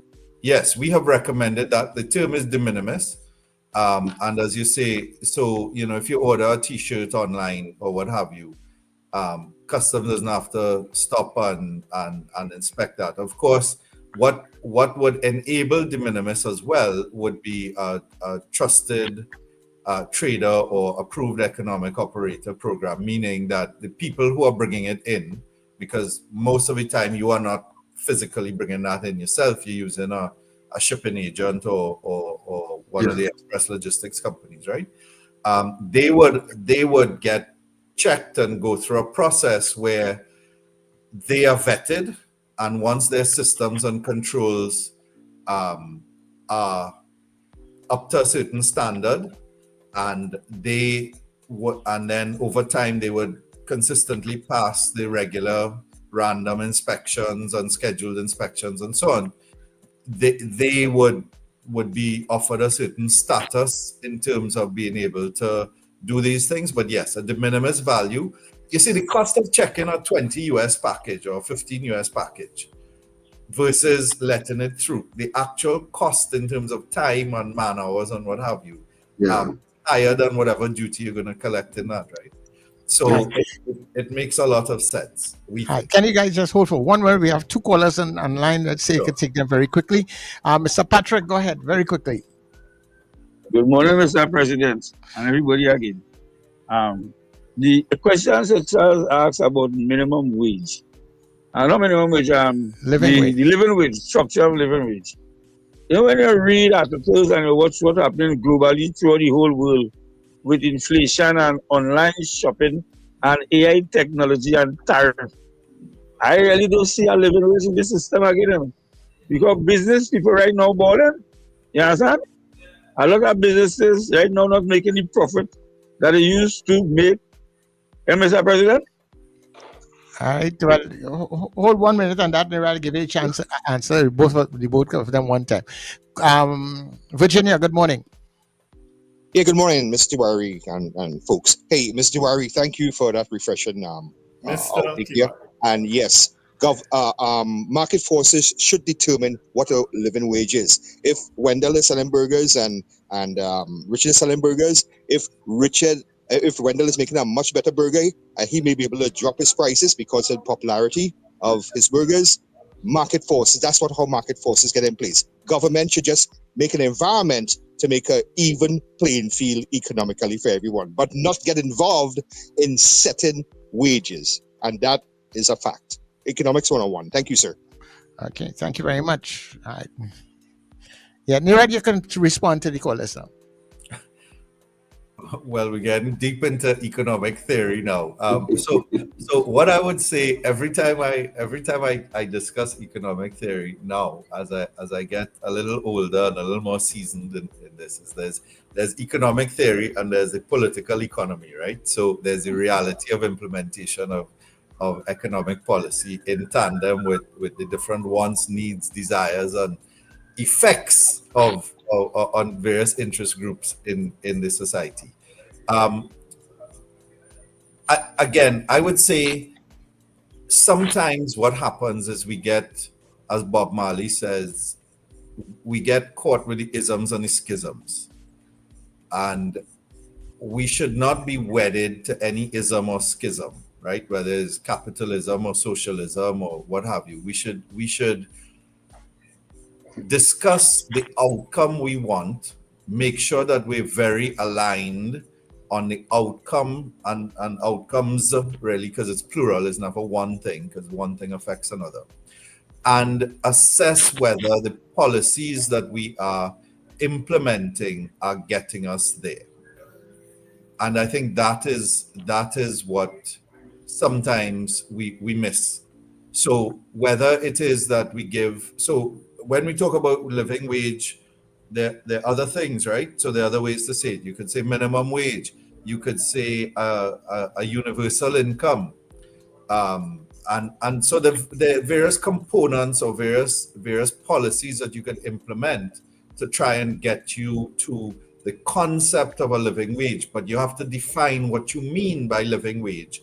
And you have to decide on what are the metrics that would determine if you've gotten there and if you've not gotten there. Because you could try to do it, and then what happens and what happens is you create the opposite effect, because the economic impact of what you implement is the opposite of what you were trying to achieve. And so that's where collaboration, discussion, and monitoring and evaluation would come in.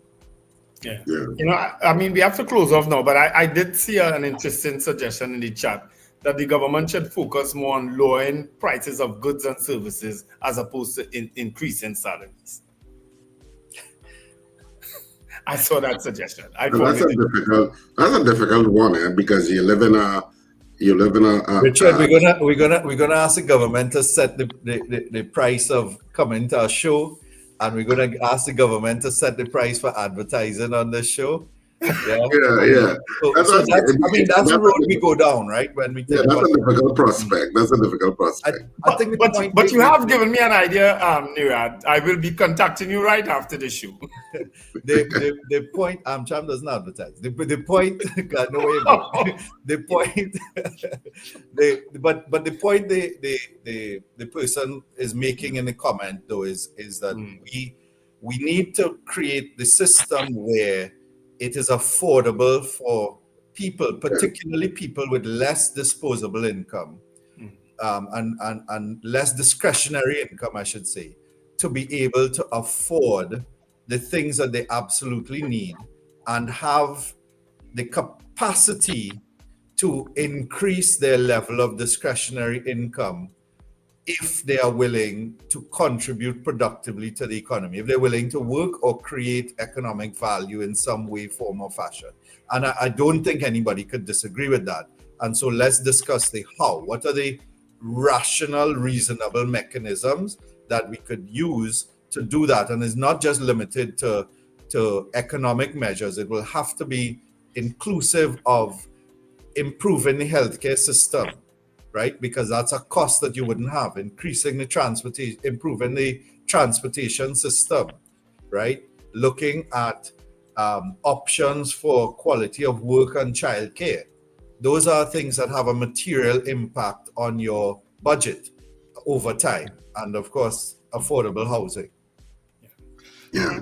Okay. Nirad, that's what we're going to have to leave it this morning. But thank you so much for the conversation. Always interesting speaking with you. And of course, you're versed in talking about a multitude of topics, not just AMCHAM. So thanks so much for your point of view. We appreciate you taking the time to speak with us. And as you go, Nirad, tell your dad hi for me, please. Thanks. I shall do. Well, hopefully he's paying attention and will give me a critique after. All right. Thanks, Mr. Tiwarie. Take care. Have a good day, guys. Be safe. All right. Of course, we were speaking with Nirad Tewarie, of course, the CEO of AMCHAM. And at this point, just now, let me just get back here. Oh, that's interesting. What did you find? Right, yeah. So, you know what? It's time for our 8 o'clock news. We're a little behind time this morning, but that's next.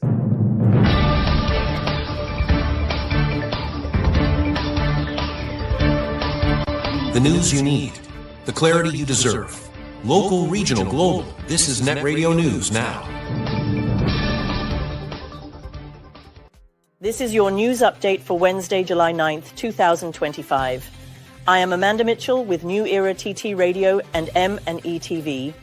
Tobago House of Assembly Chief Secretary Farley Augustine has been ordered by the High Court to file his overdue 2023 Integrity Declaration within 30 days. Justice Frank Sipasad issued the order after Augustine failed to declare his income, assets and liabilities over $10,000 by the May 31st, 2023 deadline. The Integrity Commission had repeatedly published public notices throughout last year and early this year, but Augustine remained non-compliant, prompting the Commission to seek court intervention. As part of the ruling, Augustine must pay $1,500 in legal costs and has 7 days to challenge the order.